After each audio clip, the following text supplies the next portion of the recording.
முதலமைச்சர் உதயநிதி ஸ்டாலினின் T shirt தொடர்பான 2 புதிய வழக்குகள் தள்ளுபடி செய்யப்பட்டிருக்கிறது. அண்மை செய்தியாக பார்க்கிறோம். அரசு நிகழ்ச்சிகளில் உதயசூரியன் சின்னம் பொறித்த டி ஷர்ட்டுகள் அணிந்து வருவது தொடர்பாக வழக்குகள் பதிவு செய்யப்பட்டது. நிலையில் 2 புதிய வழக்குகள் உயர்நீதிமன்றத்தால் தள்ளுபடி செய்யப்பட்டிருக்கிறது.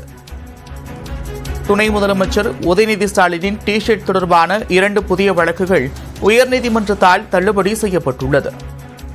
துணை முதலமைச்சர் உதயநிதி ஸ்டாலின் அரசு நிகழ்ச்சிகளில் டி ஷர்ட் அணிந்தபடி கலந்து கொள்வது தொடர்பாக 2 வழக்குகள் தாக்கல் செய்யப்பட்டன. இந்த வழக்குகள் உயர்நீதிமன்றத்தால் தற்போது தள்ளுபடி செய்யப்பட்டுள்ளது.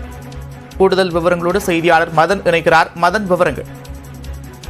நந்தா, தமிழக துணை முதல்வர் உதயநிதி ஸ்டாலின் உதயசூரியன் சின்னம் பொறித்த டி ஷர்ட் அணியை எதிர்ப்பு தெரிவித்து ஏற்கனவே தாக்கல் செய்யப்பட்ட ஒரு வழக்கானது சென்னை உயர்நீதிமன்றத்தில் நிலுவையில் உள்ளது.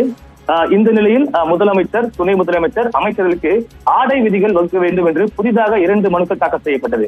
இந்த 2 மனுக்கள் தான் இன்று தலைமை நீதிபதி அமர்வில் விசாரணைக்கு வந்தது. அப்போது ஒரே விவகாரத்துக்காக எத்தனை வழக்குகள் தாக்கல் செய்யப்படும் என்று நீதிபதி கேள்வி எழுப்பினார்கள். அது மட்டுமில்லாமல் இந்த வழக்குகளை வாபஸ் பெற்றுக் கொண்டு ஏற்கனவே நிலுவையில் இருந்த வழக்கில் இடையீட்டு மனுதாரர் சேர்த்துக் கொள்ளலாம் என்றும் அறிவுறுத்தினார்கள். இதை ஏற்றுக்கொண்ட 2 மனுதாரர்களும் தங்களுடைய வழக்கை வாபஸ் பெற்றுக் கொள்வதாக தெரிவித்த அடுத்து இந்த வழக்கு தள்ளுபடி செய்யப்பட்டது. அதே சமயம் இந்த விவகாரம் தொடர்பாக தாக்கல் செய்யப்பட்டு நிலுவையில் உள்ள ஆரம்பத்தில் இருந்த வழக்கில் இடையீட்டு மனுதாரர்களாக சேர்க்க கோரி மனு தாக்கல் செய்ய மனுதாரர் தரப்புக்கும் தற்போது அனுமதி வழங்கி உயர்நீதிமன்றம் உத்தரவை பிறப்பித்துள்ளது. நன்றி மதன், விவரங்களுக்கு.